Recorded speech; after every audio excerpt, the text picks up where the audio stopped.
and welcome to the Game Theory Podcast. I'm your host, Sam Vicini. We're powered by CLNS Radio, and today's show on May 4th is going to involve a lot of really random topics, mostly NBA draft related, but also signature sneaker related. To do that, I've brought on good friend of the program, Reags from over at Barstool. How's it going, man?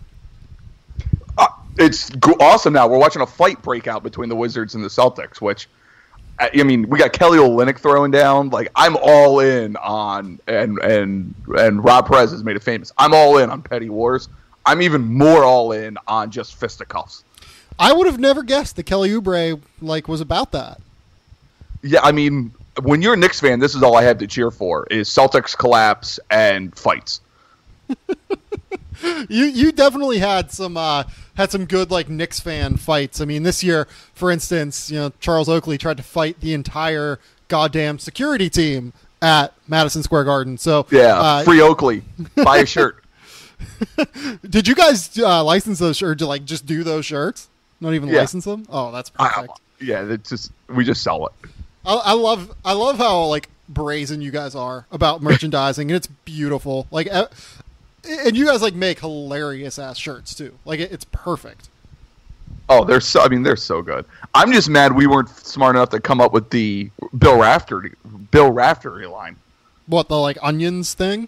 Yeah, that. Those shirts are amazing. I was kind of mad at myself. I was like, how many times have I said this? And I've never thought to just slap it on a shirt. Yeah.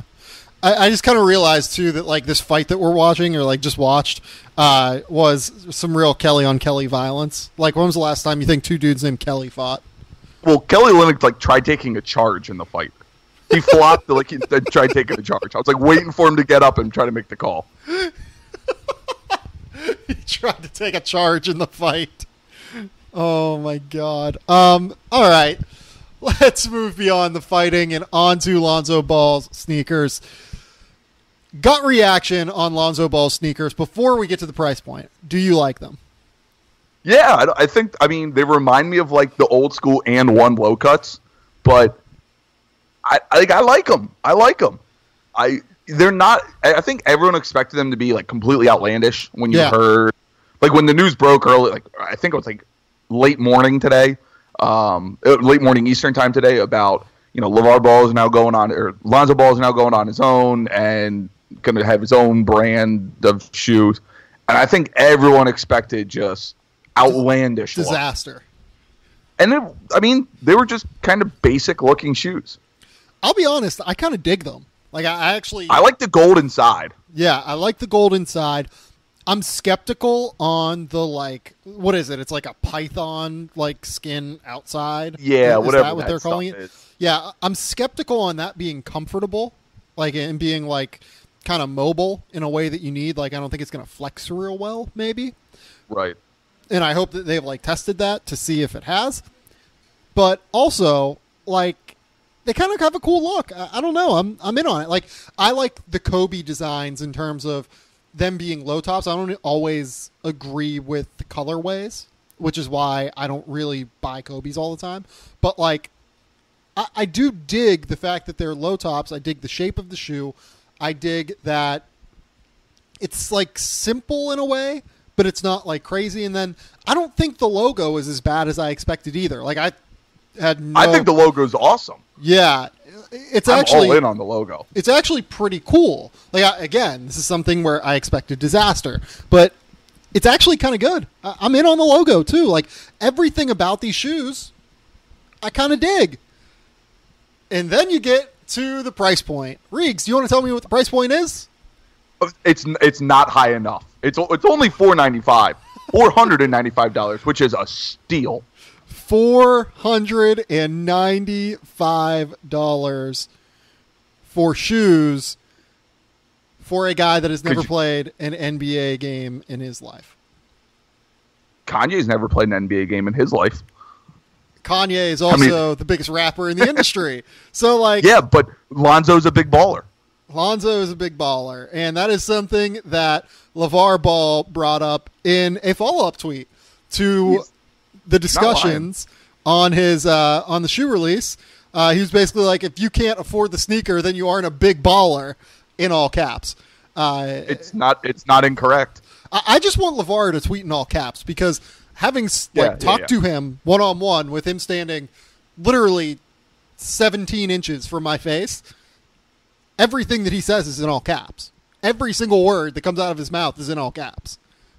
Can we find out a way for him to tweet in italics? Because I think that would be better. He needs his own font. He needs his own style. Right.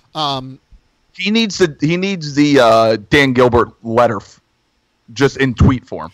The Comic Sans. I don't even know if he needs Comic Sans. He just needs Comic Sans bold with red lettering. Yeah, he needs his own thing. And so let's kind of talk about the next part of this, which is, do you think anyone's going to buy these things at a $4.95 price point? Yes, because people are stupid. They will sell, and they will make a lot of money making these shoes. See, but the problem is that stupid people, though, typically don't have a spare $495. Or they have the $495, and then they don't have the spare of anything else. That's true. I'm not ruling out people being dumb here. I will say this. I shouldn't say that. Enough people will buy the shoe at $495. So, yeah, that's kind of another part of... So, there are a lot of different economic factors here at play. The first one is that, they really only have to sell, 1/4 of KYRIE's shoe, right? To make, a similar profit margin, I would imagine. Maybe not the same profit margin, but a similar... They only need to sell, 1/1000th of Stephon Marbury's shoe, too. Well, yeah, I had a couple people mention say oh yeah, the Marburys or the Starberries are going to outsell that shoe. The Starberry. And I'm like, yeah, the Starberry. From a quantity side, sure. The Starberry is absolutely going to sell more, but literally you have to sell 45 more of those shoes, right? To make up for a single purchase of the Lonzos or the Zo2s. Right. That's what I think people are forgetting is. They don't need to sell 1 million of them. They need to sell 1,000. So yeah, if they sell 1,000, that's fine. But here, so the funniest things about all of this is in big bold letters on the website it says no refunds and ship out by November 24th or something, and I'm just so okay. So these shoes are clearly what's happening here is they don't have a strong enough distribution channel, right? So they need to take pre-orders before they start to make the shoe and produce the shoe and sell it to the general public. Otherwise they could be left in the lurch, right? So that's probably why the price point is so high. They don't really have a sustainable mass production source right now. Here's the thing. I don't think a lot of people are going to buy the shoe with that Python skin on it without having tried it on. Yeah, shoes can run weird too. Some shoes I'm an 11, some shoes I'm a 10.5, some shoes I'm a 10, I range from 10 to even I have a couple 12s, and it's yeah. Well, what the hell size shoe am I? Yeah, I go anywhere 12 to 13. It's a really difficult thing to try and size shoes. I just tried to buy my girlfriend shoes for her birthday, which is today, and I felt like I hit the goddamn lottery whenever they fit after I got them online. So I don't know that people are going to be willing to spend $500 on a shoe from a company that has never produced shoes, from a company that no one has ever tried a single shoe on before from, and just assume that it's going to work, right? Yeah, the people that are going to be buying these shoes are names I think that we know or associated with people we know. Because they can take the risk on the $500 of being you know what, I'm typically 11, just ship me an 11. Let's see what happens. Right, it's going to be a collector's item almost more than it's going to be a real investment from someone looking to wear these shoes around. A high school is not breaking them out for their team shoes. Right. So here's the thing. The other thing about this too, I don't think Lonzo's dad, I don't think Lavar or Lonzo really, because I'm sure he's involved in this in some capacity.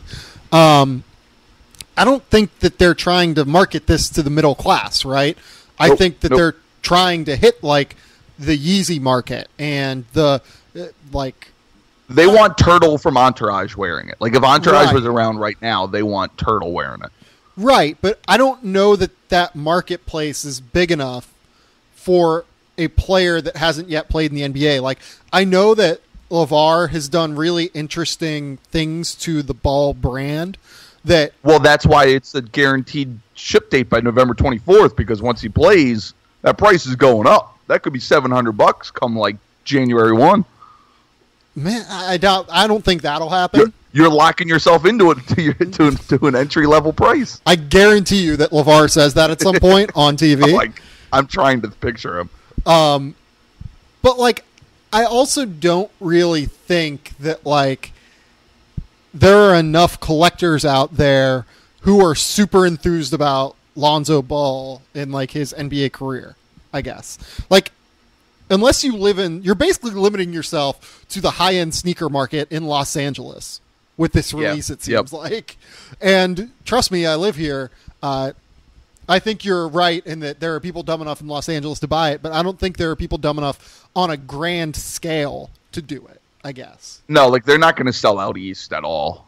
I mean, honestly, the best thing that could happen for Lonzo and Lavar and the Big Baller brand is he needs to either get drafted by the Lakers and just corner the Los Angeles market, or go to the Knicks. So you have New York at least being able to, have exposure to these shoes and to him. Oh, I kind of think that him going to the Knicks would be the best possible outcome for like his right. For like even the if he brand goes standpoint. Or I could see it for Los Angeles too, and just being like, we are Los Angeles. Yeah, that would be good as well. So those are the only two options. Like, he can't go to Phoenix, he can't go to Boston. I mean, and this is strictly from a marketing standpoint. I mean, he can go anywhere and play.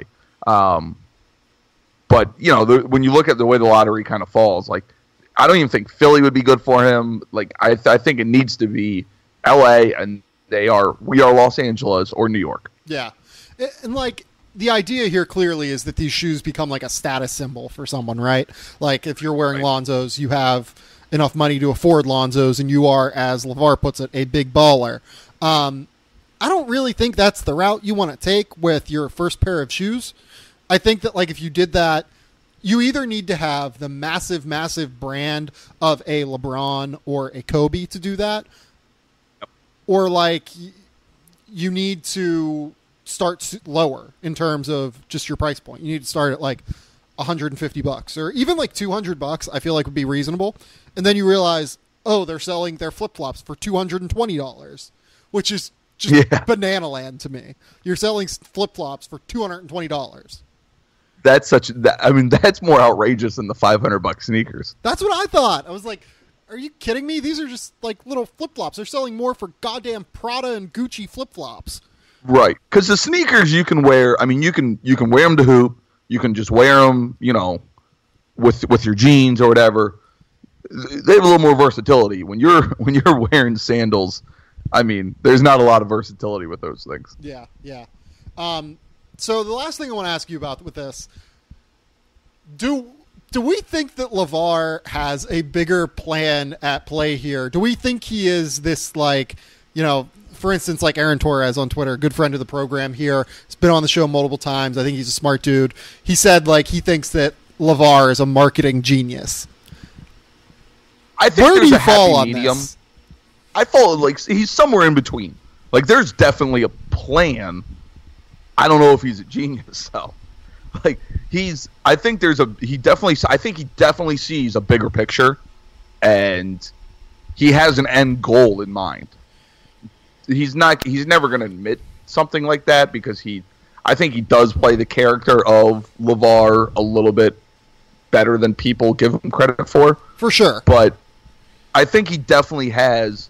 It's a happy medium. Like, I can't call him a genius until we see this thing work. Like, if Lonzo ends up making millions of dollars and the Ball family ends up making millions of dollars, he's a genius. Right. I think he's innovative. I think the fact that he's showing, like, hey, you can build this brand in college without, getting NCAA violations and stuff. Right. Like, he has like a Trumpian understanding of how to work the media. Right. Yeah. Oh, for sure. Like, say the most outrageous shit you can. You will get notoriety being talked about, and the media will not, like, they'll make fun of you maybe, the like quote unquote like whatever you want to call it, the like the Twitter elite or whatever will make fun of you. Right. And trust me, as someone like I probably do that. Like I'm absolutely 100% culpable of doing that from time to time. I think that he's just assuming that in the end, the notoriety and the publicity is better than the alternative, which is being another kid coming out of college like Markelle Fultz. Like, how many NBA draft fans know who how many NBA fans know who Markelle Fultz is? I'm sure every NBA draft fan knows, but like, how many, the casual fan, casual NBA fans know who Markelle Fultz is? They are now knowing who he is just because they're reading mock drafts and, oh, this guy's number one. But they saw approximately 17 seconds of Markelle Fultz play college basketball. Right. So from that standpoint, I think it's very interesting. Like, there's going to be some sort of really cool study done on how Lavar Ball and Lonzo Ball have affected his brand in the ranks of the collegiate game. The question now is, though, like, so you can be a publicity genius, which I do think that Lavar is. He totally just understands how to work the media to get publicity. Yeah, he's nailed that part. The next part of it, though, is the key to being a marketing genius, which is how you become as effective as you can be at like building a product and becoming a multi-million, and I think eventually what he has said their goal is to become $1 billion industry in and of themselves.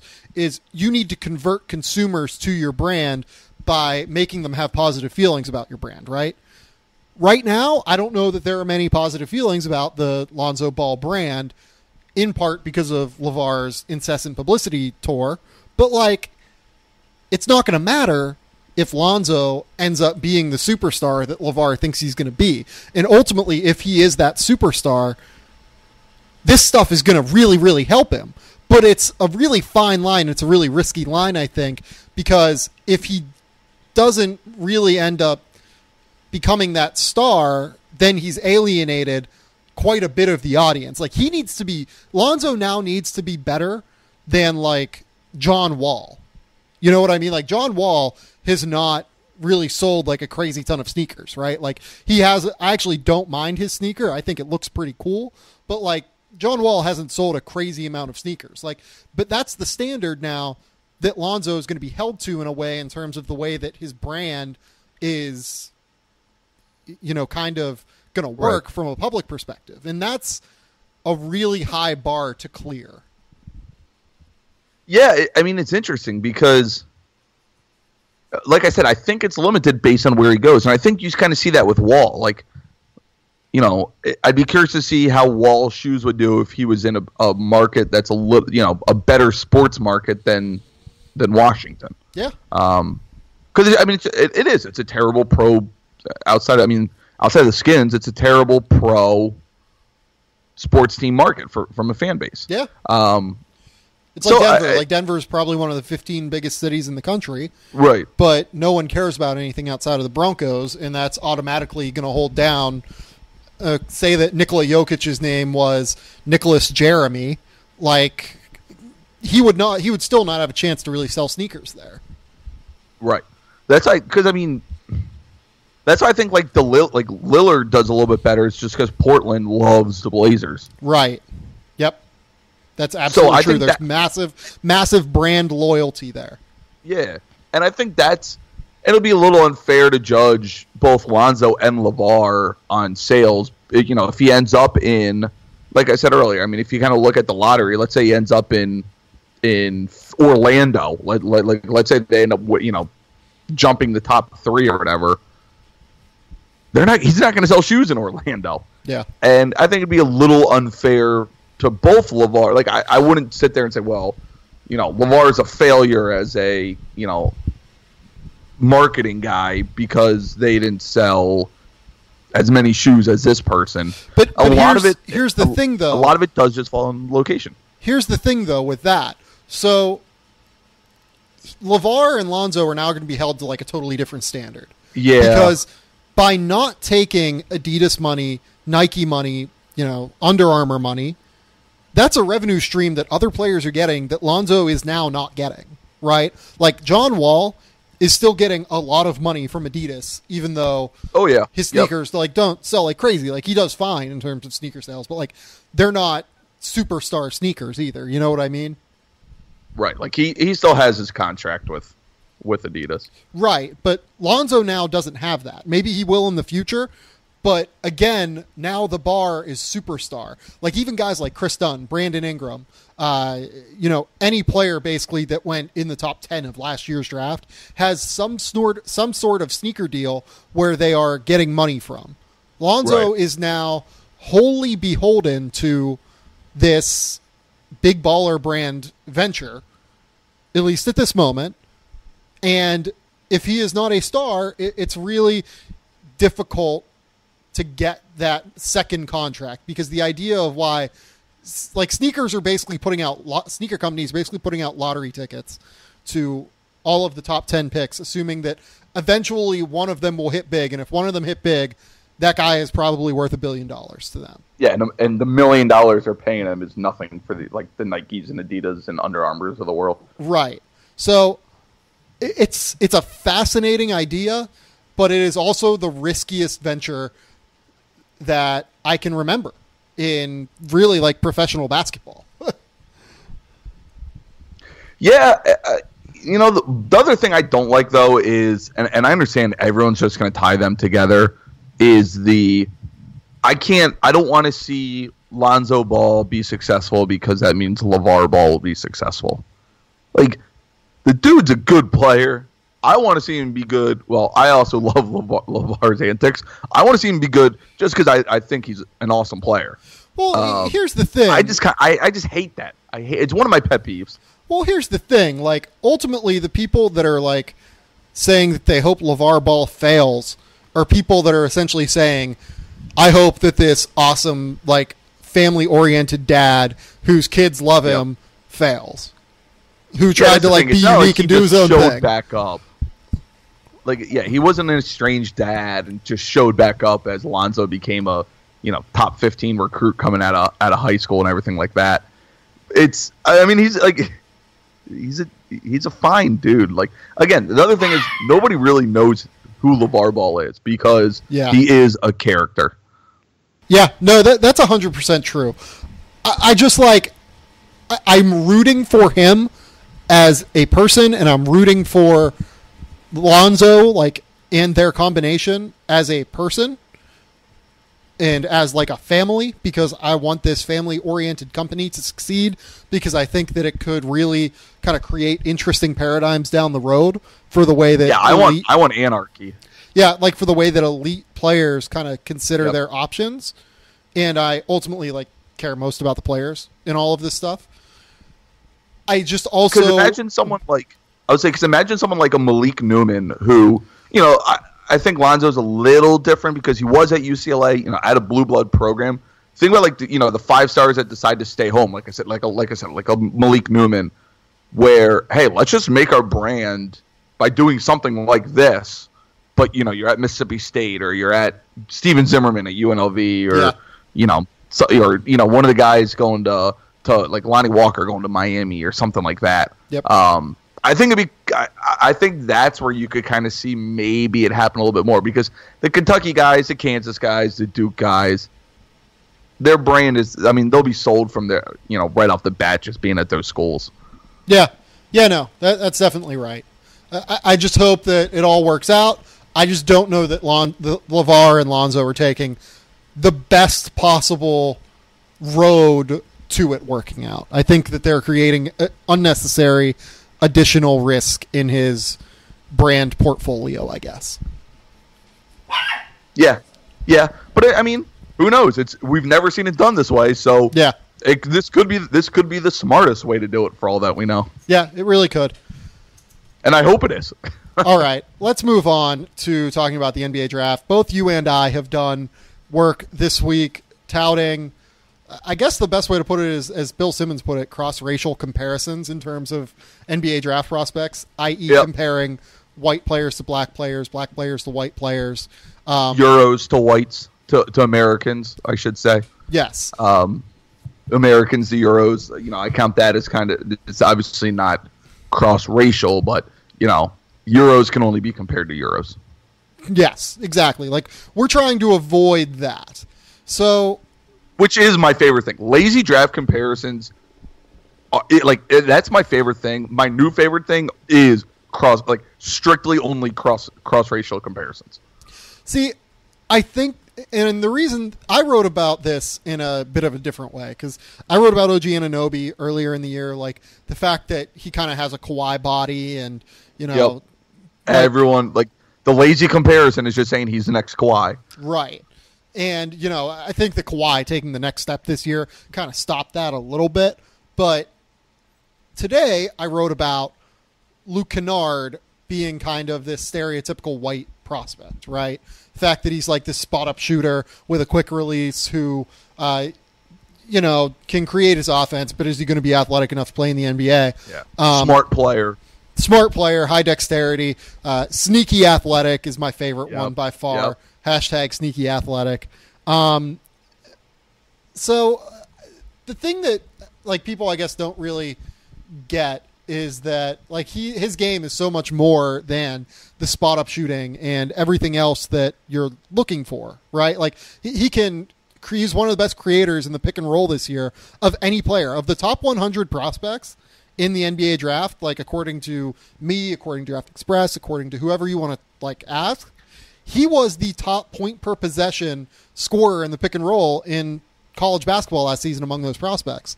So it's just I just want us to be more thoughtful in terms of the way that we compare prospects, I guess. Yeah, like I said, everyone just wants to make the lazy comparison. Josh Jackson is Andrew Wiggins because they both went to Kansas. And some of them can make a little bit of sense, but, Laurie is Dirk or Kristaps Porzingis. Yeah. And it's just they can be somebody else just because they don't look like that person. Games are games. It doesn't matter who you are. You can have the same game as someone else. You don't have to look like them. And that's some with Kennard.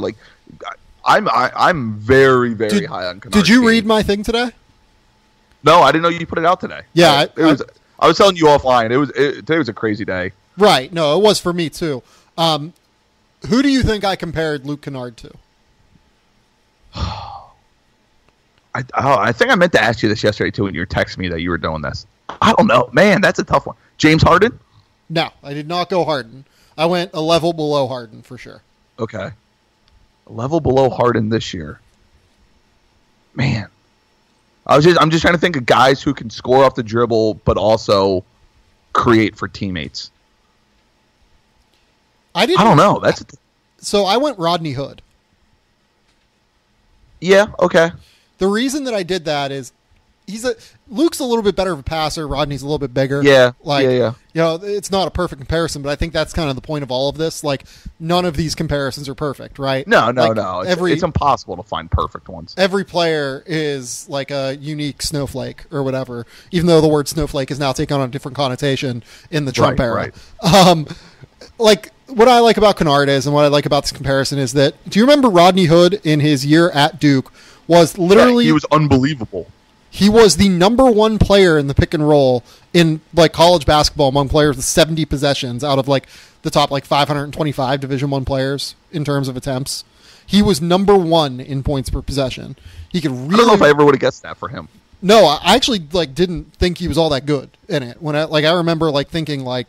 I don't really know if that's going to translate or anything. Yeah, I would have guessed he was number one in transition or cuts or something like that. And then Hood and Kennard both took similar amounts of catch and shoot jump shots off the dribble. Kennard was at 1.08 points per shot. Rodney Hood was at 1.10 points per shot. There are eerie comparisons between the two. Hood's a little bit more athletic. Kennard's a better passer. A little bit more shifty, obviously. It's not perfect, but we just need to be a little bit more thoughtful, I think, in the way that we consider NBA prospects. And you wrote about Ivan Rabb today, I saw, and I want to know who you compared Ivan Rabb to. I actually did this last year, too. I went with Marcin Gortat. Okay. I want to hear. I mean, if you also like if you first off, if you look at their stat lines, like this year, year over year, whatever, they put up pretty similar numbers when you look at like the per 40s and everything like that, or per 40 and the per. That's a nice foul, but Rabb isn't a stretch guy. Like, he's not going to step out and kill you from 3, but he'll play 17 feet in. Like Gortat, not that this year has been down, but like last year, a couple of years ago, Gortat, he'd step out, hit that little 12-footer. Decent passer for the size. Both are excellent rebounders. Rabb is a little more fluid with his running, rim running, and getting up and down, but they're more the, I call them traditional post players without the traditional look, because they will step up a lot in the high pick and roll and throw the bounce pass from the high elbow to the post or to a cut. The only thing that I will say about Gortat is that, well, he's like one of the strongest players in the league. Yeah, that's where I said they don't look alike. Like, he looks like Chris Bosh. Right. He does not look like Marcin Gortat. Right. And then the other one is Gortat's probably the best screen setter in the league. Yeah. Which, frees John Wall, it frees Bradley Beal a little bit. Like, it frees all their guys. That's where Ivan Rabb needs to work. I don't hate the comparison just in terms of usage. I just wonder if Ivan Rabb gets there, like it will take so much skill improvement. Right. That's the question, is can these guys get there? 'Cause that's the other thing that everyone kind of struggles with, besides like the lazy comparison, is everyone thinks like you have to compare them to these all-stars. Right.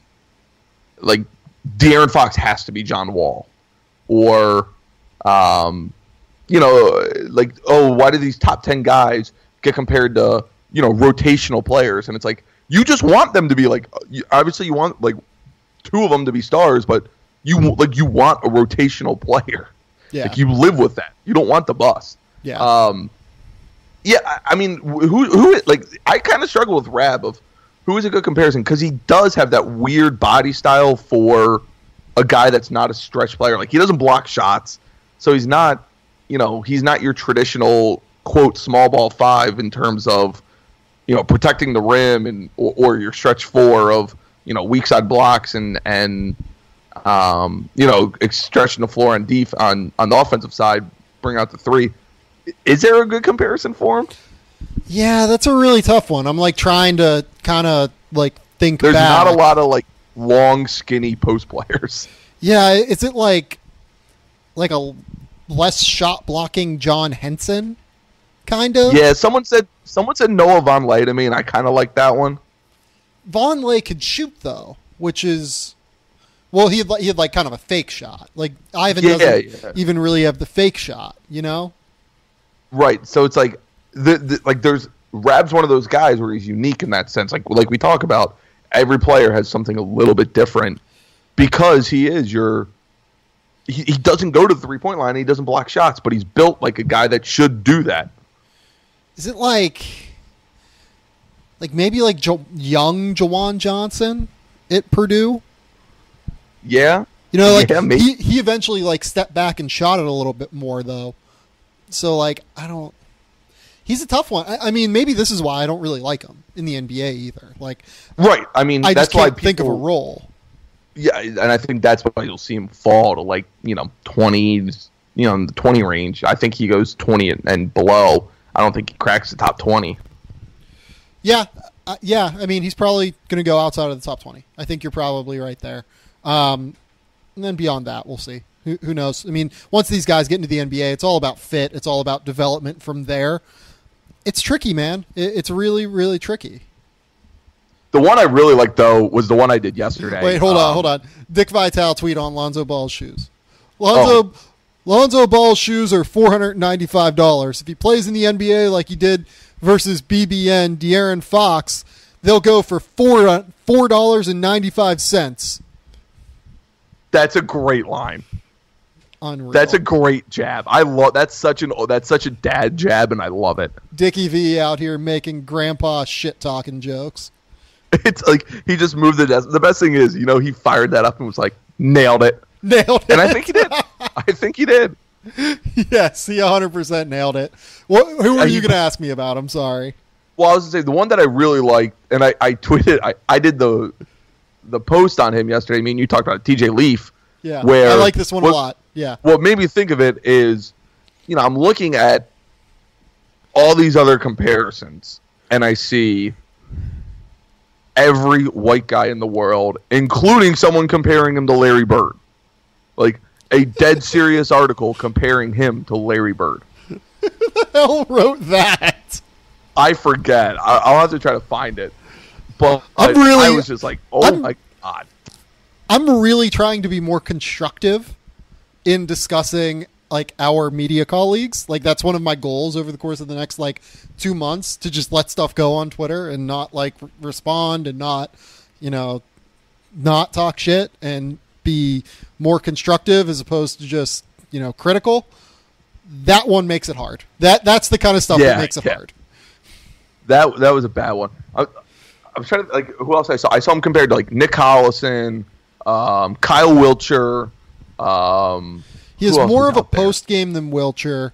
He's just not Nick Collison. He's Nick Collison's just a different player in a lot of ways. Yeah, I mean Nick Collison at Kansas. I was like, I don't know where this one's coming from, because I try to compare them not only to who they are now, but kind of who they were coming out of college. Well, I want to hear more about Patrick Patterson. What made you point out? Yeah, Patrick so I went with Patrick Patterson, and it just kind of clicked randomly. I was either watching Leafs highlights or I was watching, the Raptors Cavs game, and I was like, they kind of remind me of each other a little bit because they both are a little more athletic than you think. Right. They're awkward too. They're both awkward athletic. They're both good 2-foot jumpers or leapers, not necessarily jumpers. Right. Patterson, he especially his year under Calipari, and now became that corner 3 shooter, and shot it decently well for his size. Leaf shoots it really well for his size too. They're built pretty similar size and stature wise. Yeah. And it wouldn't shock me to see Leaf kind of become Patterson in terms of, going small ball, you're shooting corner 3s more often than you're playing in the post. Right. But they both had post games. Like Patterson in college came with a post game, especially with a hook shot. Yep. Leaf, he's awkward with it, but he has 2 to 3 post moves, and isn't at UCLA was good in the post. So they just kind of remind me of that. And, defensively, I think Patterson's a little bit better. Yep. That's the key, because Patterson has the feet to switch, right? He can actually kind of, he can deal with wings a little bit more than I think TJ will be able to deal with wings. And is a little bit better protecting the rim, especially in college, was a little bit better protecting the rim. But I saw it a lot more on the offensive side, because I just see Leaf kind of being that, that late teens pick that Patterson kind of was. And like I said, just being that stretch 4 of, he might put up 8 points a game and 6 of them are going to come on corner 3s. Mm-hmm. Yeah, no, I like that. That's a pretty smart one. I'm trying to think, are there any other ones that you've come up recently that you like? Well, me and you text about this one, and it's the Euro to the American, which is Mark Hannon to Ryan Anderson. Yeah, the reason that I like that is because I think Mark Hannon's going to be able to shoot from 28 feet if he wants to. Right. Ryan Anderson's probably the best shooter at his size in the NBA. I think that not Leaf. I think Lowry's probably going to be the best shooter at his size in the NBA at some point. Yep. That's the comparison there. I mean, they also, neither of them do a lot in terms of, blocks, steals, defensemen, everything. I like that a decent amount. Yeah. I'm trying to. The one I've been stumped on is Tyler Lydon. I mean, he's also kind of like Ryan Anderson. Yeah, A little bit. A little bit. Yeah, I could see that one too. He's a weird one.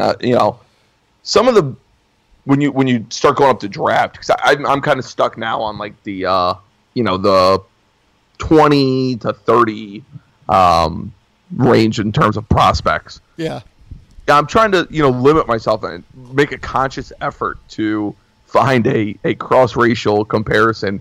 Just because I like to see people get riled up, and B, because no one, like most people don't do it. Everyone just, like I said, a lot of people like to defer to, well, he looks like, A looks like B, so it must equal the same.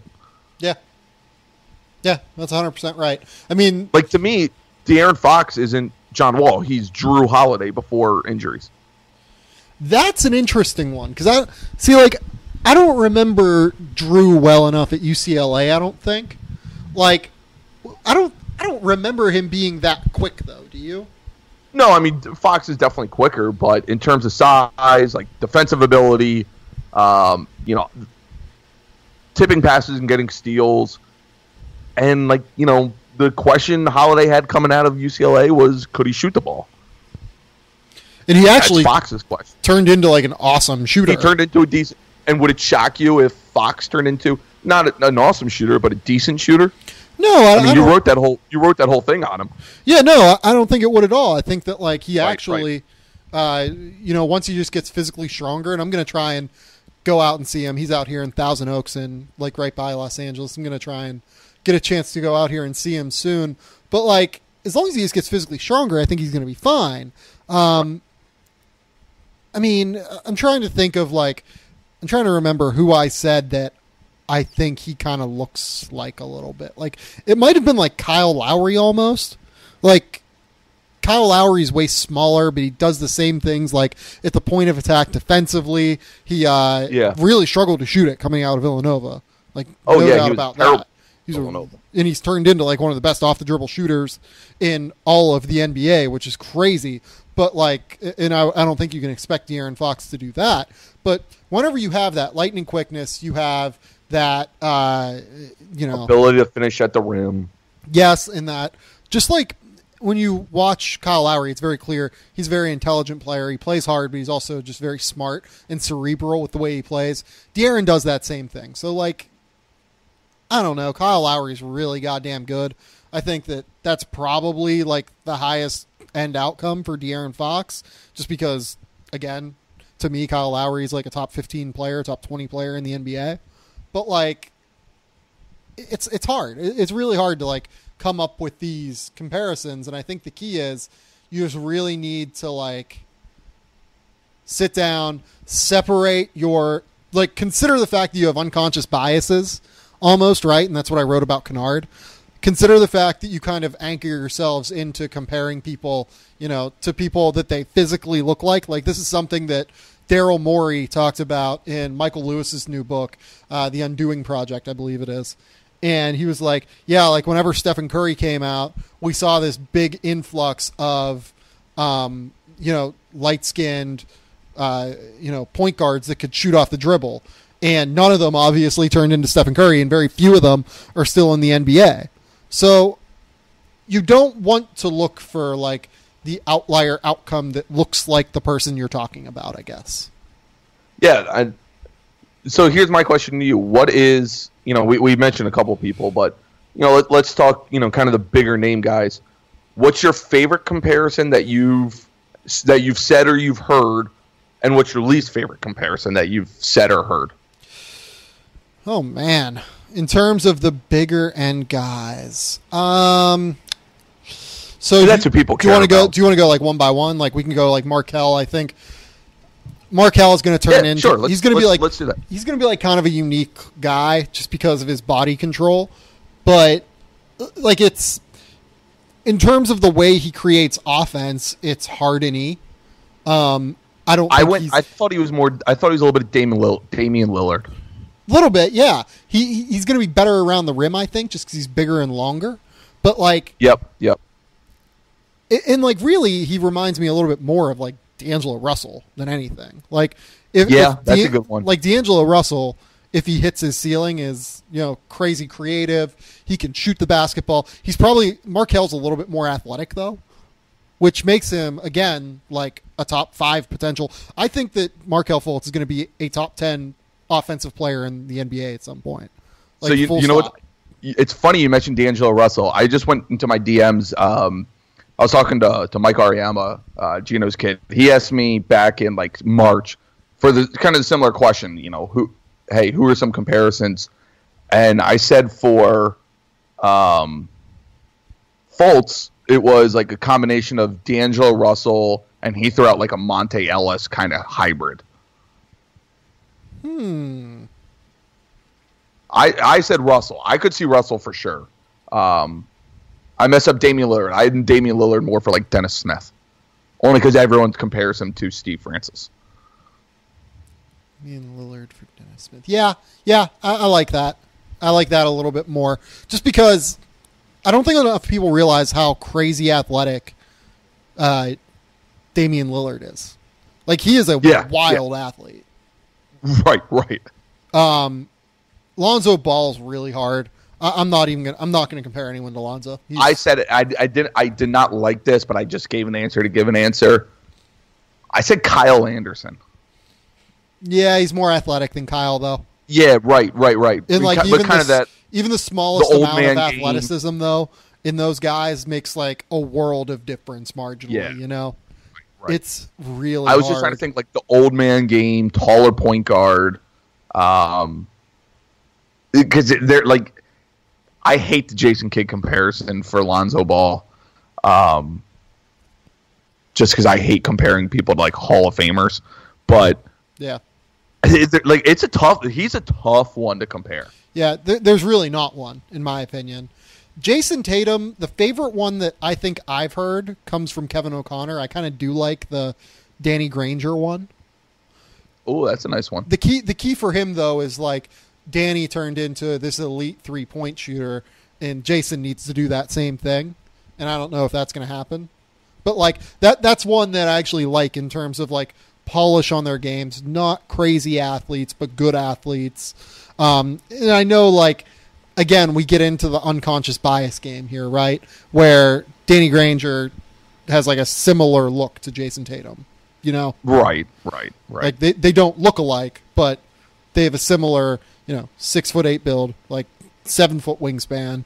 Like it's similar in that regard. But that is at least a little fair. Like I think you do need to at least look at size, wingspan, things like that, just to, you don't want to compare a 6'3" guy to a 6'8" guy. Yeah, for sure. Jonathan Isaac is another one that gets really tough for me. It's the bias thing we talk about, but it's so hard not to say like Brandon Ingram. The difference between those two is that Jonathan has quicker feet. Ingram has better basketball IQ, like natural basketball IQ on offense. Yep. Isaac's probably a little better shot blocker and defender. He's just better defensively. Like, right. It's really hard to come up with like a big man comparison that is reasonable. Like you could say like Kevin Garnett or something defensively right. But like he doesn't have that mentality, like he's not Kevin Garnett. Like he just doesn't have that mentality. Or like you can come up with like, Ben Wallace, but he's 4 inches taller than Ben Wallace. And he's a really tough one. Like he is a really, really tough one to come up with. I think guys like him are tougher too. Like like in terms of getting rid of that bias that we talk about, the tall, skinny kind of like wing players, like the 7-foot wing players, I think we inherently compare them to each other more than we compare like white guy to white guy. Yeah, I agree with that. Like everyone's just like, oh, he's the next Durant. He's Brandon Ingram. Yeah. I've even seen like Jonathan Bender come up. Oh, wow. That's a name. It's a hell of a name, man. That's a name. Just busting out Jonathan Bender references on the podcast. That's a name. Man.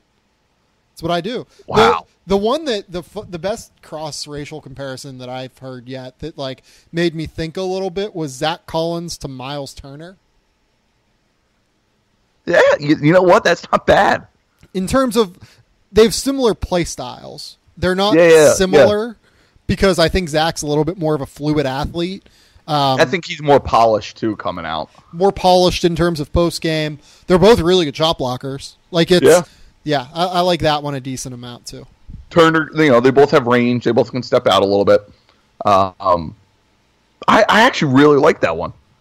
Yeah, that's a Ricky O'Donnell special. That's Ricky? Okay. Yeah, Ricky came up to me at the Final Four and he's like, "Yeah, what do you think of this one? It's Zach Collins and Miles Turner," and I'm like, "They're a little bit different, but I dig it a little bit." Yeah, I mean, like we said, you're not going to find the perfect comparison. It's the ones that you go, you know what, that makes sense. Yeah, for sure. All right, because that's a really good one. I'll have to tell Ricky. I like that one from Ricky. Yeah.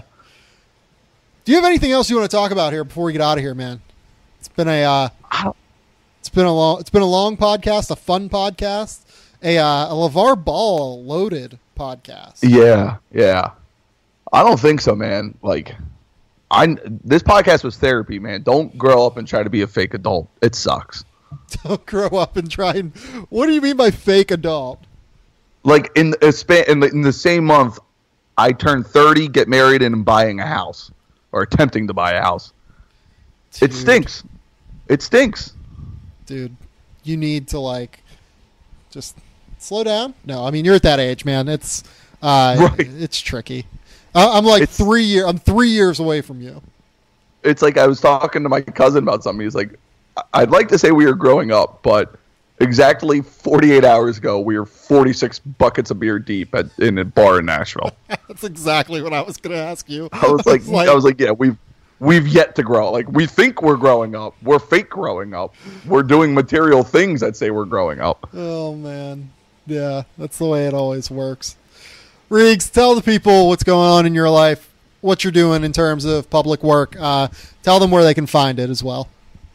So you can catch my podcast I do with Ben Brust. If that name's familiar, he is the former guard from Wisconsin that was on their first Final Four team. We need to think of a cross-racial comparison for Ben. I don't think there is one. I think you said it right. Like, you white, you Ben Brust. That was the best. That kid transferred to Wisconsin, and it was just like the perfect timing thing. For sure. And I don't remind him enough what he was on the team that lost to Kentucky. He does not remind me enough that Wisconsin beat Kentucky that next year. So we have a podcast together, Fundamentally Sound. It's on iTunes, SoundCloud, all that good stuff. On Twitter at FundamentallySD.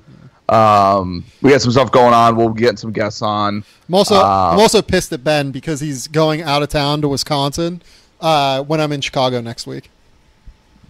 Oh yeah, man. Yeah. He should just be like the mayor of Madison. Well, I mean, he has healthcare commercials now where he's a model. So that's really just building his brand to become the mayor of Madison. Right. So if you like podcasts that get a little loose, you'll like that one because it's similar to this. We spend a lot of time talking hoops, but we'll get loose. You can find me at Barstool Reags on Twitter, REAGS. At barstoolsports.com, almost every day, doing some sort of draft stuff now as we're kind of in the quote college basketball dead period. So you can check that out there. If you go to barstoolsports.com, it's on the main page, or you can just click Barstool U. It's on there usually about 4 o'clock every day. So that's where you can find all my stuff. Yep, and obviously you can find me at Sam_Vicini on Twitter. Please remember to rate, review, subscribe to the Game Theory podcast. We really appreciate it. It really helps us jump up in the ratings, helps more people listen to the show. We were in the top 150 a little bit of sports podcasts earlier this week. which helped us gain a little bit more listens. That's always really nice for us over here because we're powered by CLNS Radio. They do a great job of helping me promote the show and really, really help me out in terms of production value and everything like that. We'll be back next week. We're going to talk NBA playoffs next week, probably on Monday or Tuesday.